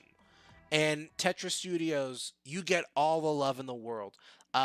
This being the last sort of trailer we're doing for the day, I want to give as much love to Tetra Studios for saying, I'm sick and tired of Respawn not putting out a game that looks like the game that we've been wanting for so long. They are too busy being dragged around at EA to make games like, I don't know, I guess they'll make some Call of Duty stuff or Black Ops stuff or well, oh no, well, you know what? We can put all our time, energy, and effort into Apex Legends and not really focus on what made those games great in the first place. It's not about being a hero shooter. Nobody asked you for that. We want Titanfall. Well, that's what Tetra Studios said. We're gonna fix that. We're gonna get right on that. All right, and you know what? I couldn't be happier. They knew exactly how to market this. I'm going to be playing this on stream next time. Like next Wednesday. Tetra Studios, thank you for the content because we're playing Shadow Rush and we're going to see just how close they came. What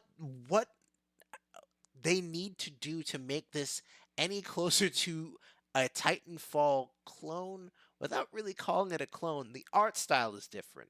The destructible environments are very different. I want to see what they're up to. I want to see how they decide we're going to make our mark on the industry. And again, this is an indie studio doing this. Man, the AAA developers need to understand one thing.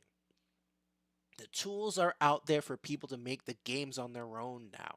Tetra Studios, right down here, they decided, yeah, this is a good time to start. This is a good time to get our feet wet. We're gonna get in there and make a game. And there are hundreds of thousands of people around this country alone that are either making a game, helping make a game, millions of people looking forward to those games being made. They're putting their money into it. They said, that looks like a really healthy Kickstarter. I'm going to throw some money down. Why not? Like, you see where the money is at. You see where the indies are making their money. Why is that so hard to understand? Why is it that you're looking at all of these just amazing opportunities and said, nah, we're gonna go safe. We're gonna go back and make a game that looks exactly like the last one. We're going to make a game that is somehow buggier than the last one because we keep rushing people to try and make these games even faster than before. We're going to use artificial intelligence to make these games look and feel worse. We're going to make a lot of mistakes and then look at indie studios do exactly what people are asking for, make a ton of money, and we're going to continue being confused. That is the AAA. That is AAA in a nutshell right now. And it's up to companies like, or studios like Tetra Studios, self-publishing and putting the games out there to get us back on track. All right? All right. Okay, so I'm going to go right ahead and send us over to our end screen. Thank you so much for watching. Had a great time looking at all of the trailers today made a lot of noise in the house. I'm sure people loved that. Um, had some really touching conversations about some topics earlier on. Not sure I made my points well, but it's a work in progress. Um, but yeah, I'm gonna go right ahead and send us over to our stream end screen, and on top of that, we'll go right ahead and send you over via raid to somebody else. All right, so let's see who's doing what. It's Friday night. I can't imagine that people are doing too much today, right? What's going on? People following me out here. No, nobody here talking about this stuff. You know what? Okay.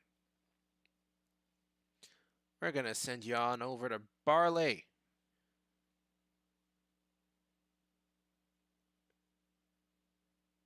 Yeah, Barley's cooking. Barley the Burr. If you like cooking, if you like a chill atmosphere, if you like just enjoying, uh, just probably one of the funniest streamers out there right now. Underrated as heck. I don't understand how people don't already love this man. But yeah, Barley, just he'll take care of you. He's gonna take care of you. All right. So we're sending you on over to Barley, and I hope y'all enjoy the rest of your night. I'm signing off. I'm gonna go take a nice hot shower, and just go to sleep. Um I've got I've got stuff going on in the background that has me super exhausted. So I'm on my way. I'm on my way. But yeah, enjoy the rest of your weekend. Oh, of course, Happy New Year once again. Hope to be your streamer for a good long time going into the future. And yeah, follow me on that there website, Hustle the Mighty on bluesky.social. All right. Have a great day, y'all. Bye-bye.